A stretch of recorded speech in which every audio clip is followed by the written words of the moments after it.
Sama-sama saya katakan amin. Silakan duduk Bapak Ibu. Selamat pagi, Shalom. Sekali lagi selamat pagi, Shalom. Sebelum saya masuk ke tema firman Tuhan, mungkin ada yang baru pertama kali datang beribadah ke jemaat ini. Percayalah, di rumah Tuhan tidak ada orang asing.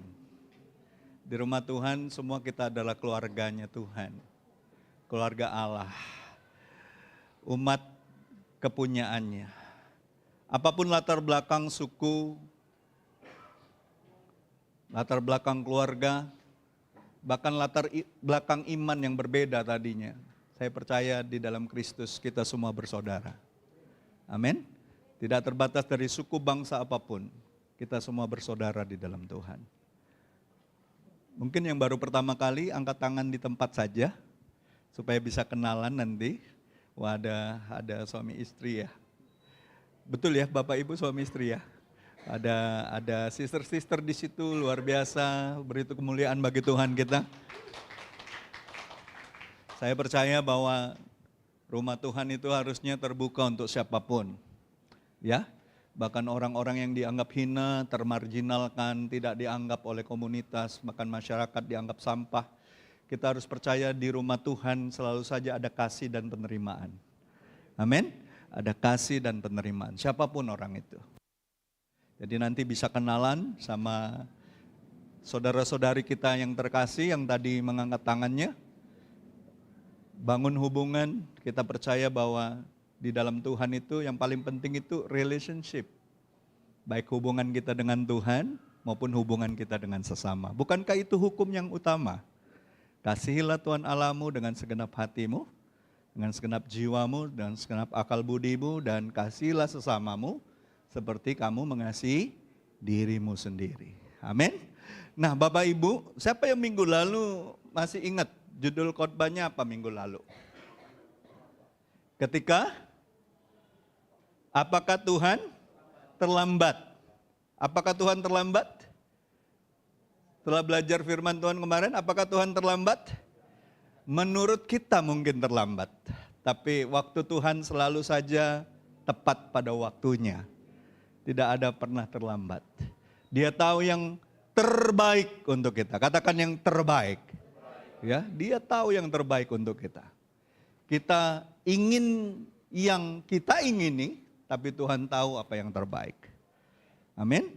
Nah, hari ini saya akan bawa kita untuk melihat bagaimana 5 roti, 2 ikan dan krisis gereja hari ini.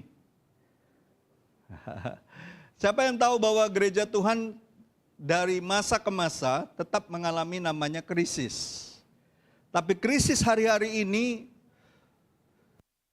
sangat memprihatinkan. Ya, kita harus kembali kepada firman Tuhan. Harus kembali kepada pribadi Kristus yang mengasihi gerejanya, mengasihi tubuhnya. Amin. Nah, kita akan baca dari Injil Yohanes 6 ayat 1 sampai 15.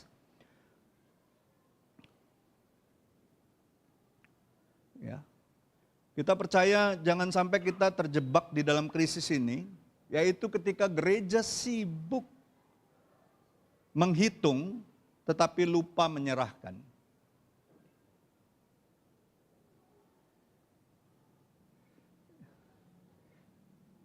Tadi kan kita nyanyi lagu satu penyembahan tadi apa? Ini aku, semua milikku, ku serahkan padamu Tuhan. Penyesalan dan kebanggaan. Hati-hati, jangan kita jadi gereja yang sibuk menghitung, tapi lupa menyerahkan. Mengikut Tuhan hanya untuk sibuk menghitung berkat-berkatnya.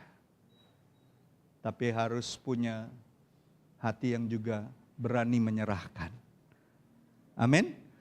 Bukan hanya menyerahkan apa yang kelihatan, tapi jauh lebih penting Firman Tuhan di Roma 12 ayat 1 katakan apa? Berikanlah apa? Persembahkanlah hidupmu sebagai persembahan yang hidup. Tuhan mau persembahan yang hidup, bukan benda mati. Lebih penting hidupmu daripada persembahanmu, uangmu, hartamu, hidupmu. Ketika kau berani menyerahkan hidupmu sama Tuhan, perkara yang lain itu tidak sulit kau akan serahkan. Amin? Enggak akan sulit. Ya, kalau kita tahu Yesus sudah menyerahkan nyawanya untuk kita, bukti bahwa Dia mengasihi kita. Amin? Saya kasih ilustrasi ginilah sebelum masuk ke firman supaya ngerti. Ada dua sister, yang satu namanya Duma. Kalau Duma itu sudah pasti orang mana? Kayaknya kecil banget ngomongnya. Duma itu biasanya orang apa? Batak. Yang satu namanya Cing-Cing. Jawa ya? Bukan orang Chinese pasti. Masing-masing punya kekasih. Nah, suatu kali Cing-Cing bilang sama tunangannya ini, nanti hari Sabtu malam Minggu, datang ya ke rumah. Papa lagi di rumah, nggak keluar kota. Kalau anak zaman sekarang, papa lagi nggak di rumah, ayo datang. Pasti pikirannya jahat. Tapi ini anak baik, papa lagi di rumah, nggak pergi bisnis keluar kota. Ketemu dong sama papa aku, ngobrol dong. Begitu juga Duma nyuruh abangnya, kekasihnya. Bang, nanti malam Minggu datang ya. Mamaku baru datang dari kampung. Ngobrol lah sama mama aku. Oh iya, oke, kata si abangnya. Pas hari malam Minggu, tiba-tiba badai datang, petir menyambar-nyambar, angin kencang berderu-deru.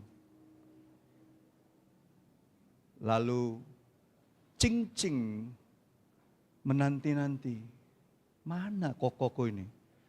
Kok nggak datang ya? Tiba-tiba dia telepon, si Koko telepon, aduh Cing, sore ya Cing. Cing-Cing ya, bukan kucing ya. Nggak bisa datang, ini badai hujan. Wah, luar biasa, nanti Koko celaka di jalan. Cing-Cing sedih, tapi memaklumi keadaan. Ya nggak apa-apa lah kok, nanti aku kasih tahu sama papa. Koko nggak jadi. Tapi Duma menunggu di rumah. Aduh, ini hujan, ini badai, ini petir menyambar-nyambar. Datang nggak ya abang ini? Telepon nggak nelpon. Tapi tiba-tiba pintu rumah diketuk oleh seseorang. Waktu dibuka pintu rumahnya, si abang sudah di depan pintu. Bang, kaget si Duma. Kenapa? Ini lagi badai hujan, petir menyambar-nyambar, angin, pohon mungkin banyak yang tumbang. Si abang bilang, demi cintaku padamu, semua itu gak berarti apapun. Saudara percaya gak? Demi cintanya untuk saudara dan saya, Yesus rela tinggalkan sorga untuk saudara dan saya.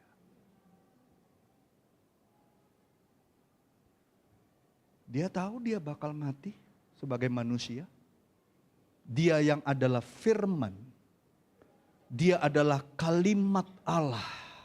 Kalau dalam bahasa saudara kita, orang-orang Arab, kalimatullah. Jadi anak manusia. Demi saudara dan saya. Mati untuk kita. Karena dia tahu tidak seorang pun sanggup menebus dosa saudara dan saya. Kecuali dia. Tidak ada. Tidak ada satu nabi pun yang berani menyatakan dirinya, akulah jalan, kebenaran, dan kehidupan.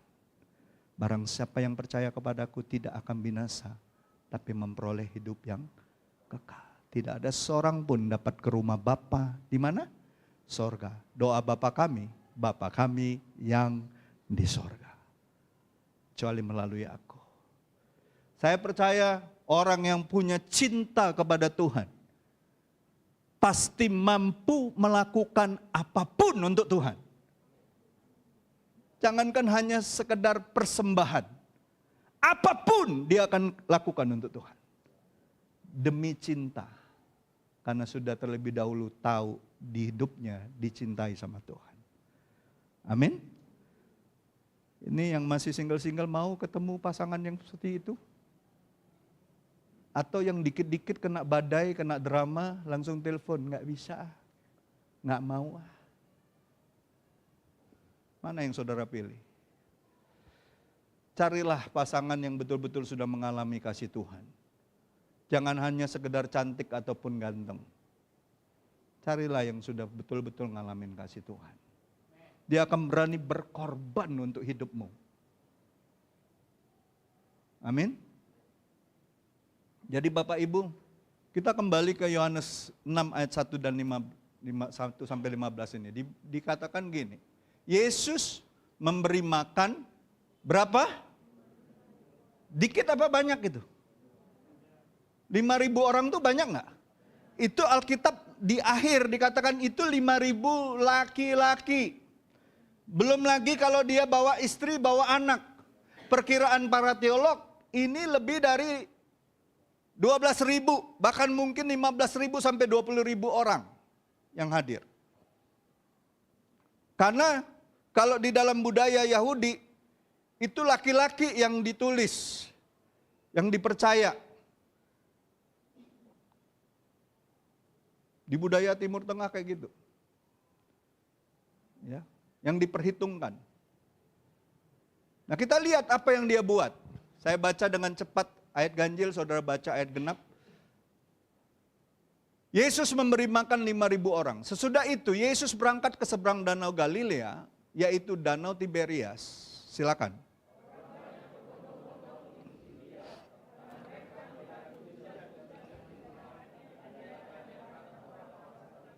Dan Yesus naik ke atas gunung dan duduk di situ dengan murid-muridnya.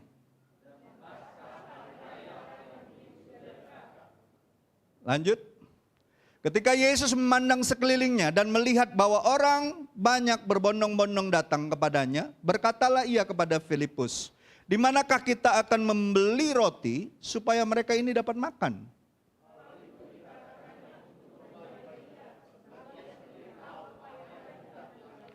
Jawab Filipus kepadanya, roti seharga 200 dinar tidak akan cukup untuk mereka ini, sekalipun masing-masing mendapat sepotong kecil roti unyil.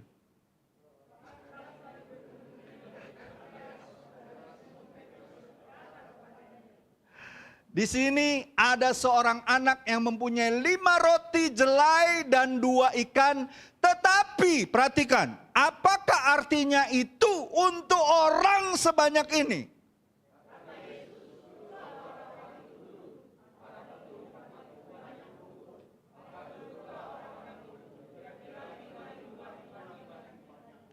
Lalu Yesus mengambil roti itu, perhatikan, mengucap syukur dan membagi-bagikannya kepada mereka yang duduk di situ. Demikian juga dibuatnya dengan ikan-ikan itu sebanyak yang mereka kehendaki.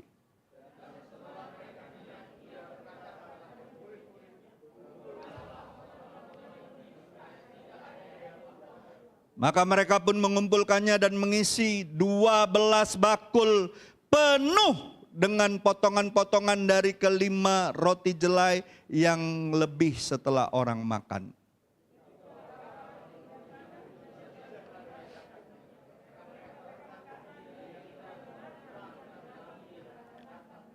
Ayat 15 sama-sama kita baca. Karena Yesus tahu bahwa mereka hendak datang dan hendak membawa dia dengan paksa untuk menjadikan dia raja, ia menyingkir pula ke gunung seorang diri.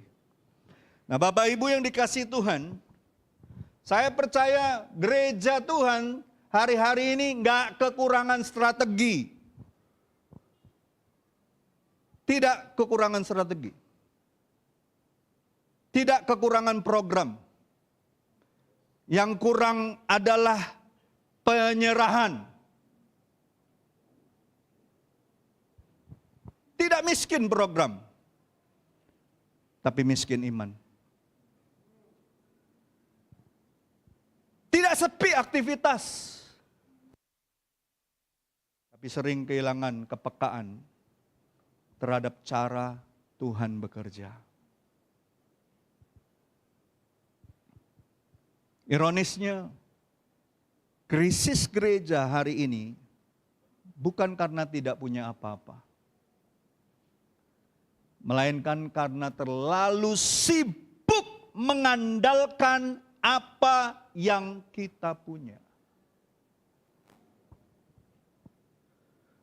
Saya percaya kisah Yesus kasih 5.000 orang makan ini bukan hanya kisah mujizat semata.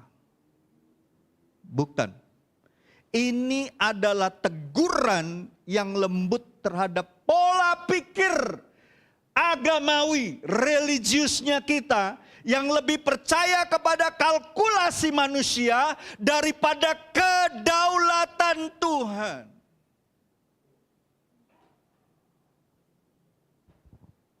Mengapa demikian? Mengapa saya berani katakan demikian? Coba kita perhatikan. Yang pertama, gereja hari-hari ini terjebak dalam logika. Kalau sebuah keyakinan terjebak dalam logika, dia akan jadi agama yang mati. Agama buatan logika manusia.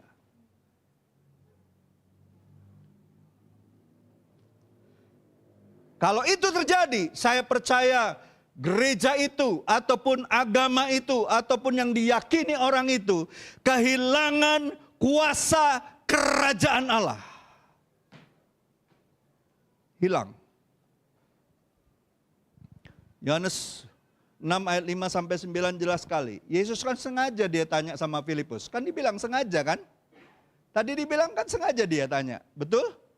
Dia sengaja tanya. Dia ingin menguji Filipus. Dia bilang apa?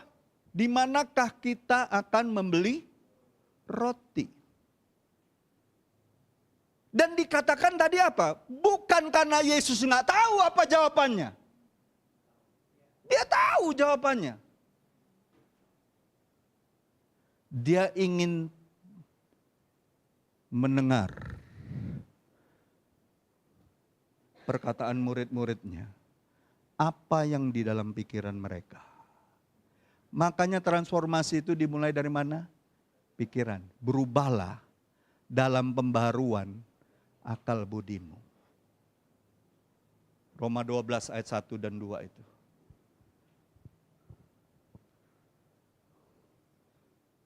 Dia sedang menguji paradigma murid-muridnya. Filipus menjawab dengan angka. Betul nggak? 200 dinar untuk beli roti tidak akan cukup. Betul? Bahkan untuk kasih roti kecil. Roti apa itu? Roti unyil. Nggak cukup. Kasih angka. Andreas menjawab dengan apa? Dengan statistik. Nih, ada anak kecil bawa bekalnya untuk diserahkan. Berapa? 5 roti, 2 ikan.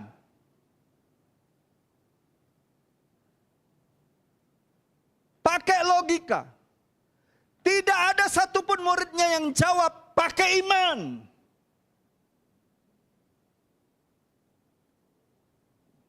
Tidak ada yang pakai iman. Pakai angka, pakai statistik. Lihat keadaan. Krisis gereja hari-hari ini sama. Terlalu cepat berkata, anggaran tidak cukup. Sumber daya manusia kita kurang. Konteks kita tidak memungkinkan. Kita melogikanya dengan mengatakan itu sebagai realistis. Ini loh pastor, realistisnya seperti ini. Kita pikir itu realistis. Alkitab mengatakan itu ketidakpekaan terhadap kerajaan Allah. Yohanes menyoroti dengan kata seorang anak kecil. Halo, ini ada seorang anak kecil.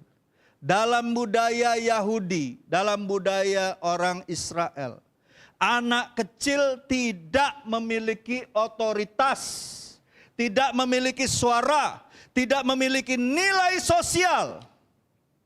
Bahkan kesaksian seorang pria sebelum dia 30 tahun kurang dapat dipercayai. Tapi kalau dia sudah 30 tahun ke atas, baru dia diakui sebagai orang dewasa yang punya kesaksian dapat dipertanggungjawabkan.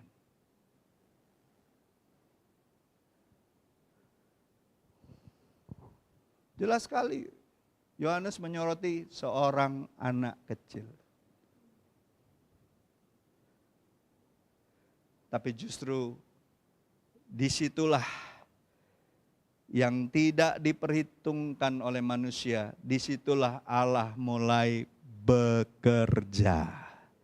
Apa yang tak pernah dilihat mata, yang tak pernah didengar telinga, yang tak pernah timbul di dalam hati, semua disediakannya bagi yang mengasihi Dia. Lanjutnya apa? Allah sanggup melakukan segala perkara. Kapan? Dulu, sekarang, dan selamanya. Kuasanya tidak berubah. Allah sanggup. Amin. Siapa yang percaya Allah sanggup di dalam segala keterbatasan kita? Jangan lihat keterbatasanmu. Jangan hitung-hitungan nilaimu. Percayalah kuasa Tuhan sanggup menyediakan lebih daripada apa yang kau hitung. Itulah Allah yang kita sembah di dalam Yesus. Seorang hamba Tuhan, Leslie New Begin, mengatakan gini, gereja modern terjebak dalam captivity to plausibility structure. Artinya gini, keterikatan atau keterbenjaraan cara berpikir seseorang pada kerangka. Hanya percaya kepada yang masuk akal menurut dunia. Sekarang saya mau tanya, kalau Tuhanmu, cara Tuhan yang kita sembah masuk di akalmu, dia Tuhan bukan? Dia terlalu kecil, otakmu cuma sebesar bakpao pun lebih besar. Sedangkan Allah yang kita sembah, pencipta langit dan semesta, betapa besarnya Dia. Kau nggak akan pernah sanggup memikirkannya. Siapa kita membatasi kuasa Tuhan? Dia mau buat apa? Dia mau jadi apa? Dia punya cara seperti apa? Agama selalu mengukung orang dengan pola pikir yang masuk akal. Kalau semua yang dibuat Tuhan masuk akal kita, siapa yang jadi Tuhan?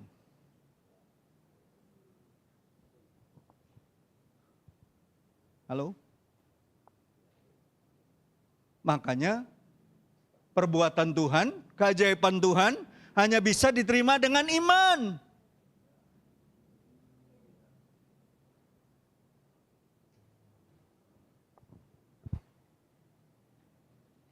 Kalau ada iman, berarti ada amin, saudaraku. Sekali lagi, kalau ada iman, ada amin. Amin. Karl Barth katakan gini, gereja jatuh dalam dosa ketika lebih percaya pada kemungkinan manusia daripada kebebasan Allah. Saya suka lagu anak sekolah minggu. Suka-sukamu Tuhan, suka-sukamu Tuhan, suka-sukamu Tuhan, suka-sukamu Tuhan. Emang Tuhan kita yang ngatur? Suka-sukanya dia dong. Dia mau bikin apa? Dan yang kalau dia bikin, pasti yang terbaik untuk kita. Jangan kita yang atur. Suka-suka Tuhan. Tuhan tahu yang terbaik untukmu dan untukku. Amin. Gereja tidak mati karena kekurangan dana, tetapi karena kehilangan iman yang berani menyerahkan yang sedikit kepada Tuhan. Berani enggak ketika kita hanya punya yang sedikit, tapi kita serahkan sama Tuhan? Nanti gimana dengan ini saya? Gimana dengan anak-anak saya? Gimana dengan ini? Lo yang ciptain semua itu siapa? Pernah nggak Tuhan merancangkan hal yang jahat atas hidupmu? Pertanyaannya, kau masih punya iman nggak kepada Dia untuk menyerahkannya? Sekarang orang ribut dengan perkara-perkara yang sudah seharusnya itu kan dasar kekristenan, memberi, persepuluhan, segala macam itu dasar. Makanya saya bilang tadi dengan ilustrasi, kalau kau cinta Tuhan, kau sanggup memberi, kau sanggup melakukan hal-hal yang gak masuk akal. Jangankan yang sudah ditakar, yang gak masuk akal pun akan kau kasih sama Tuhan. Yang bagi orang lain kau dianggap bodoh, tapi bagi Tuhan kau hidup beriman. Nuh buat perahu itu, bahtera itu di atas gunung. Bukan di tepi pantai. Dianggap gila, 120 tahun ngetok-ngetok kayu sebesar-besar gaban. Sudah bersuara bertahun-tahun, akan ada banjir besar. Tuhan akan turunkan murkanya kalau kamu nggak bertobat. Tapi orang mengacuhkannya. Ketokan pasak kayu berbicara tentang ketokan salib ketika Yesus disalib. Ketokan anugerah 120 tahun Nuh ketok. Mengingatkan orang-orang itu suatu saat akan ada murka Tuhan. Semua gambaran para nabi-nabi sebelumnya mengerucut kepada cerita tentang Yesus di atas kayu salib. Ketika Ishak mau dipersembahkan oleh Abraham, Ishak cuman mengatakan, mana dombanya Bapa? Abraham cuma mengatakan, Tuhan akan menyediakan. He is a Jehovah Jireh. Allah yang menyediakan. Kalau Dia suruh kita melakukan sesuatu, tidak mungkin Dia tidak menyediakan apa yang Dia suruhkan. Terlalu kerdil pikiran kita menghitung apa yang mau kita beri sama Tuhan. Semua dari Tuhan, untuk Tuhan dan bagi kemuliaannya. Saya nggak pernah lagi mau paksa saudara mau memberi seperti apa.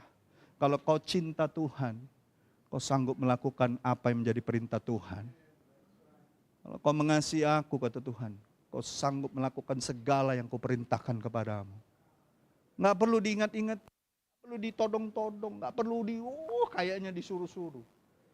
Kesadaran kau mencintai dan dicintai Tuhan, itu yang dasar menjadi kau berbuat sesuatu untuk Dia.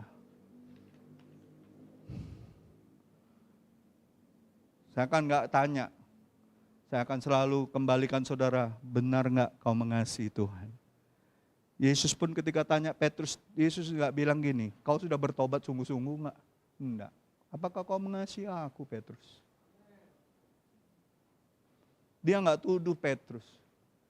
Dia tidak ungkit-ungkit kesalahan Petrus. Yang dia tanya cuma satu, apakah kau mengasihi aku, Petrus?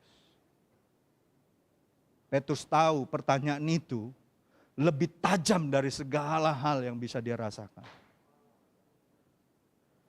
Pertanyaannya sekarang, apakah saudara dan saya sungguh-sungguh mengasihi Tuhan?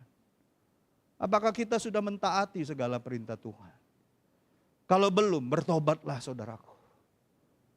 Karena pada akhirnya hubungan kita sampai ke sorga itu karena hubungan yang intim dengan Tuhan. Kita tahu apa yang menjadi kehendak Dia dalam hidup kita. Bukan karena apa yang bisa kita lakukan untuk Dia, tapi atas apa yang Dia sudah lakukan untuk kita. Amin. Semua karena anugerah. Kita diselamatkan pun karena anugerah. Bukan karena kita pelayanan, bukan karena kita memberi lebih banyak dari orang lain, bukan, saudara. Itu yang pertama. Yang kedua, kita lihat krisis gereja hari-hari ini adalah ketika syukur digantikan kontrol. Gereja kehilangan hadirat Tuhan. Yohanes 6 ayat 11 tadi jelas sekali mengatakan, sebelum terjadi kelimpahan, Yesus menerima 5 roti, 2 ikan dari anak kecil yang dianggap kurang secara hitungan itu. Secara perhitungan manusia dan statistik manusia nggak mungkin 5 roti 2 ikan bekal anak kecil. Mau kasih makan 5.000 orang dewasa, belum istri dan anak-anaknya yang datang pada ibadah padang itu. Nggak mungkin secara hitungan manusia. Justru disitulah Allah bekerja. Bagaimana cara bekerjanya? Dia angkat roti itu dan 2 ikan itu, lalu mengucap syukur.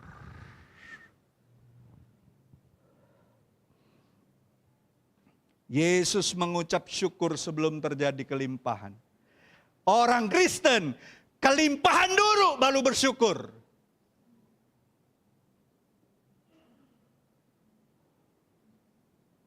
Kebalik kita ini.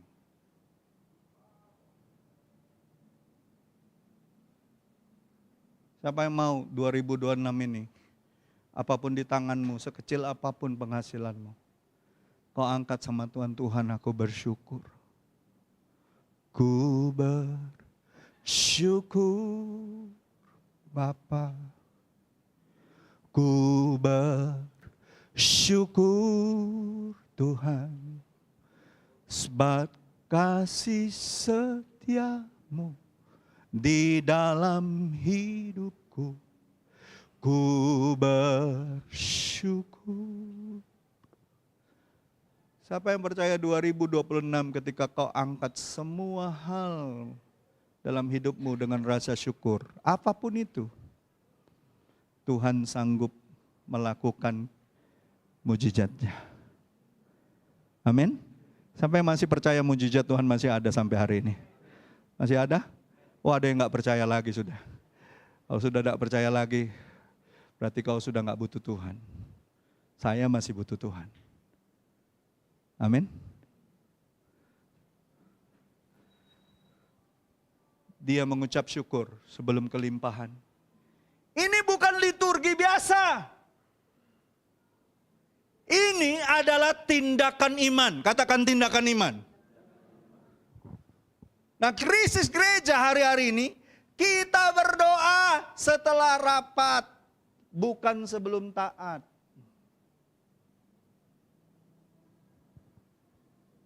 Kita mengucap syukur setelah berhasil, bukan saat diperintahkan oleh Tuhan.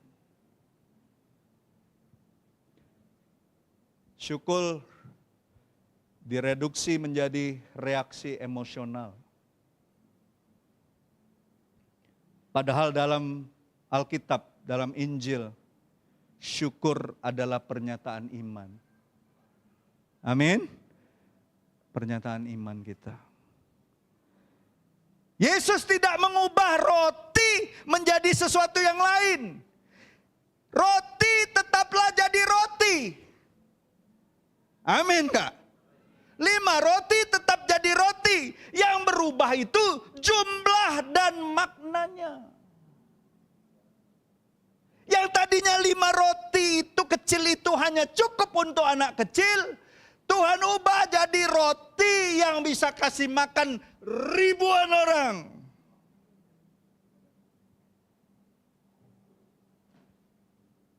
Saudara paham nggak sampai di sini? Jangan mengharapkan hal-hal yang di luar apa yang Tuhan sudah tetapkan atas hidupmu. Makanya doa terdahsyatnya Yesus adalah, bukan kehendakku yang jadi, tapi kehendakmu. Amin. Tahu nggak? Makna dan jumlah itu berubah karena disentuh oleh syukur dan ketaatan anak Allah yang tunggal, Yesus Kristus. Saudara mau nggak waktu kita ngangkat roti? Roti berbicara makanan jasmani kita, penghasilan kita, usaha kita, ataupun hal-hal yang lain dalam hidup kita. Tuhan, aku bersyukur. Aku rindu Kau jamah, Kau sentuh Tuhan dengan kasih-Mu. Kau sentuh dengan tangan-Mu yang kuat, tangan-Mu yang perkasa. Jadikanlah ini berkat bagi banyak orang, bukan hanya untuk diriku.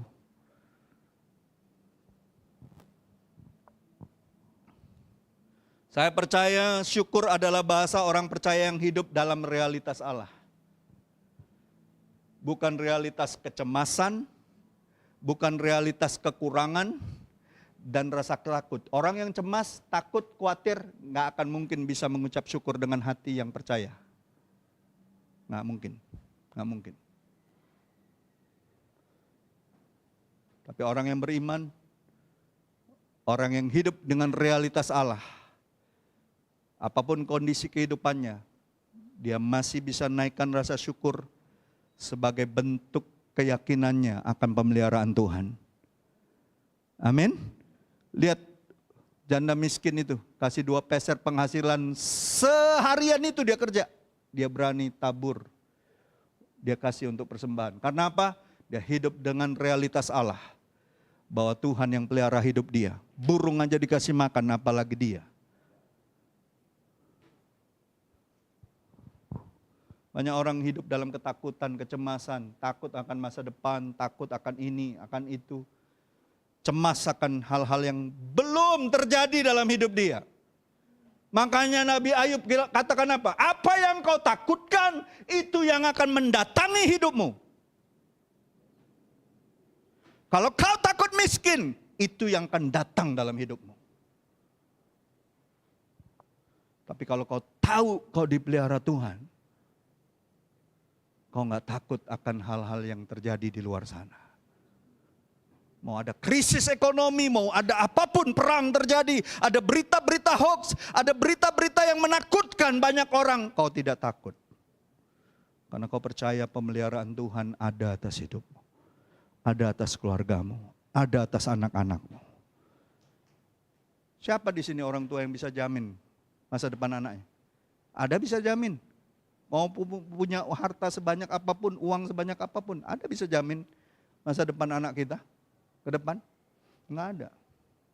Kita nggak pernah tahu akan terjadi apa nanti di depan. Tapi kalau kau wariskan iman, kau wariskan kehidupan untuk takut sama Tuhan, janji Tuhan, orang benar, anak cucunya tidak akan pernah meminta-minta roti kepada orang lain. Anak cucu orang benar tidak akan meminjam tapi memberikan pinjaman, dibilang. Realitasnya harus realitas Allah. Hidup sungguh-sungguh sama Tuhan. Ya. Poros kehidupan kita. Ingat khotbah saya awal bulan kemarin? Poros kita harus diberesin. Ya. Saya percaya ketaatan selalu saja mendahului pengertian.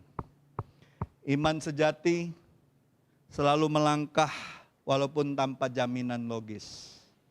Nggak ada jaminan, ada jaminan. Ada Tuhan janji, hari kan panas terus. Ada Tuhan janji, tidak akan turun hujan badai. Tidak. Dia tidak janjikan itu. Yang dia janjikan penyertaannya. Penyertaanmu Tuhan, segalanya bagiku. Hadirmu di hidupku, terutama bagiku. Anugerahmu, anugerahmu, semua karena anugerahmu. Bukan karena kekuatanku. Amin. Penyertaan Tuhan. Semua. Daud berhasil karena penyertaan Tuhan. Yusuf berhasil karena penyertaan Tuhan. You name it, siapa orang yang tidak berhasil ketika disertai Tuhan? Ya ada tantangan, ya ada godaan, ya ada hal-hal yang membuat mereka jatuh dalam dosa. Tapi tetap anugerah Tuhan lebih besar dari dosa mereka. Jadi Bapak Ibu yang dikasih Tuhan, jangan sampai kita menjadi gereja yang banyak pujian, penuh pujian, tetapi kehilangan hati yang bersyukur.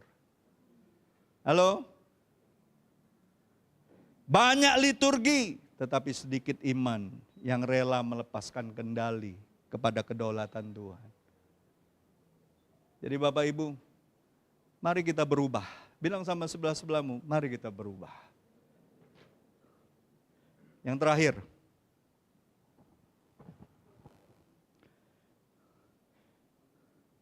perhatikan baik-baik dari cerita mujizat 5 roti 2 ikan ini. Kelimpahan tanpa disiplin melahirkan gereja yang boros.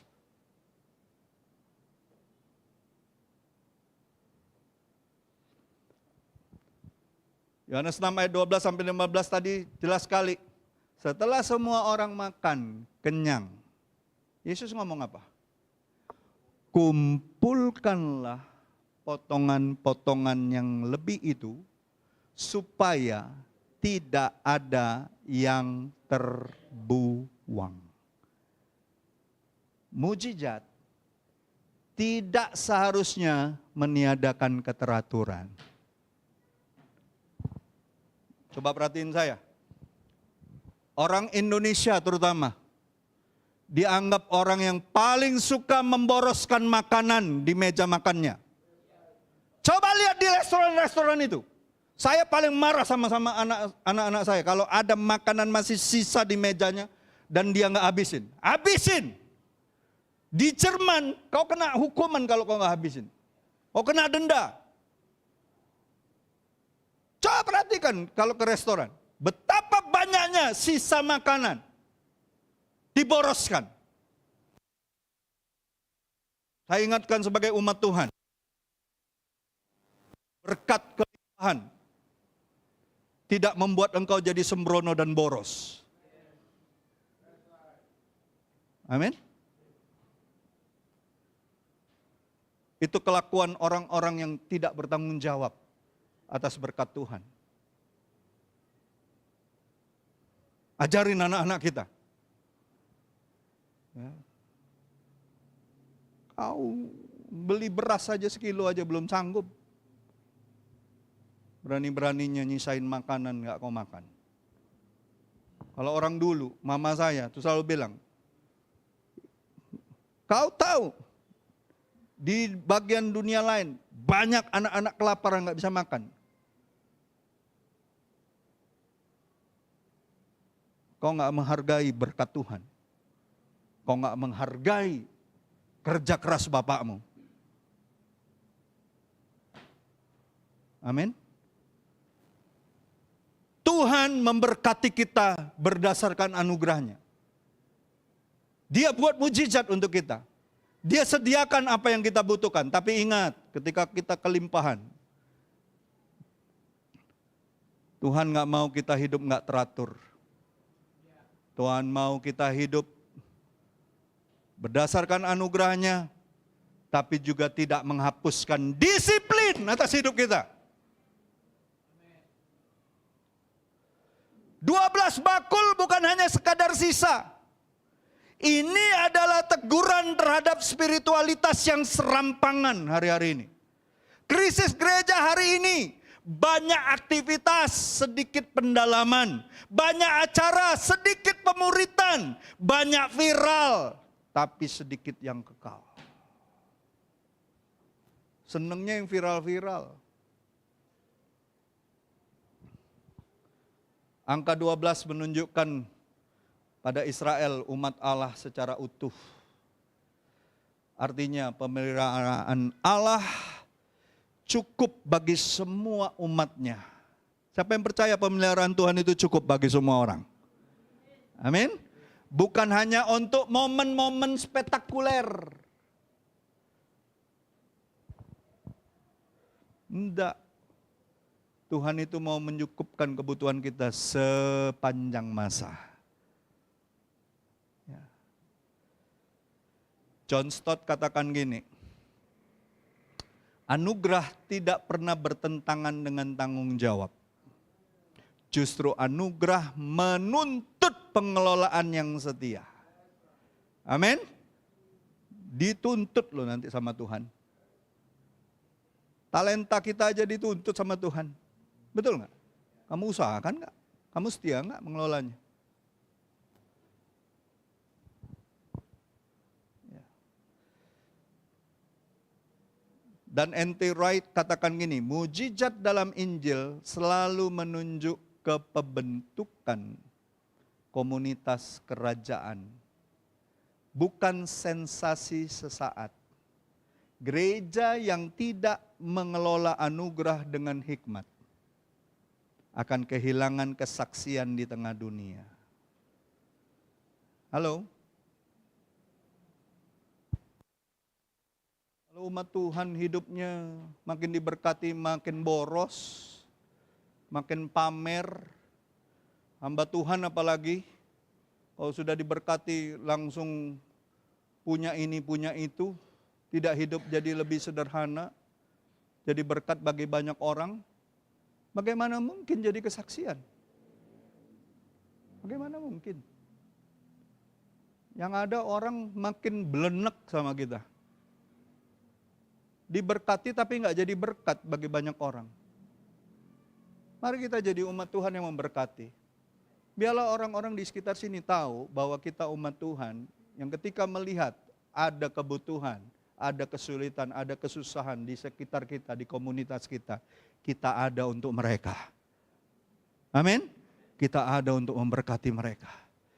Kita walaupun tidak seiman, tapi kita sama-sama makhluk ciptaan Tuhan. Punya hati, punya rasa, punya kebersamaan sebagai anak bangsa. Kalau kau cuma berbuat baik kepada orang yang berbuat baik sama kamu, apalagi hanya dengan saudaramu, apa bedamu dengan orang di dunia sana yang tidak kenal Tuhan? Apa bedanya? Tuhan mau kita berbeda. Amin. Bahkan musuh pun, Tuhan Yesus bilang apa? Doakan musuh-musuhmu. Kasih dia makan kalau dia lapar. Kalau dia minta bajumu, kasih jubahmu. Kalau dia minta temani jalan 1 mil, kasih jalan 2 mil sama dia. Lakukan extra mile. dalam hidup ini? Apa sih yang mau kita pertahankan dalam hidup ini? Mau punya harta sebanyak apa? Lubang kuburan kita cuma 1x2. Mau dimasukin semua itu, mobil, rumah, uang kita yang di bank. Nggak ada gunanya. Perbuatan kita menyertai langkah-langkah kita. Wahyu 13 ayat 14 jelas sekali mengatakan, setelah kita meninggal, kita istirahat, apa yang kita buat menyertai kita. Bukan mobilmu, bukan jabatanmu, bukan pelayananmu, perbuatanmu. Amin. Mari kita jadi berkat bagi banyak orang. Saya tutup di sini. Perhatikan baik-baik, ayat 15 dikatakan Yesus itu menolak dijadikan raja instan. Betul? Dia menolak kan jadiin raja dunia ini, betul nggak? Dia menolak dijadikan raja instan. Mengapa? Kenapa dia menolak? Karena manusia itu menyukai roti, tapi menolak salib. Banyak orang ikut Tuhan hanya karena roti, karena berkat. Bukan sungguh-sungguh mau mengikuti jalan salib. Sangkal diri. Ngikut Tuhan sungguh-sungguh. Tapi karena berkat. Ke gereja karena berkat. Ke KKR karena ingin disembuhkan. Nggak salah sih awalnya, tapi itu jadi salah kalau itu terus yang jadi pikiranmu. Ngikut Tuhan, itu berarti pikul salib, sangkal diri. Amin? Pikul salib, sangkal diri. Ya. Banyak orang hanya menyukai kelimpahan, tapi tidak mau penyerahan. Saya percaya teologi 5 roti 2 ikan ini memanggil gereja hari-hari ini untuk bertobat. Bukan hanya cerita tentang berkat ini. Ini menegur kita untuk bertobat. Ada amin gak Bapak Ibu? Kita harus bertobat dari iman yang penuh perhitungan. Dari pelayanan yang dikendalikan ego. Dari spiritualitas yang mengejar hasil bukan kesetiaan. Ingat, kau melayani Tuhan, bukan kejar hasil, tapi kesetiaan sama Tuhan. Kalau kau setia melakukan apa yang Tuhan mau, hasil akan menyusul apa yang kau usahakan. Jangan kau kejar hasil, jangan kejar validasi, jangan kejar pujian-pujian orang. Setialah sampai mati. Amin? Setia sampai mati. Tuhan tidak menunggu gerejanya menjadi besar. Ia menunggu gereja berlutut dan menyerahkan yang ada. Dan ketika itu terjadi, perhatikan ini baik-baik. Ketika itu terjadi, yang sedikit akan kembali cukup. Yang cukup akan menjadi limpah. Dan yang limpah akan memuliakan Allah, bukan manusia. Amin. Mari kita tundukkan kepala.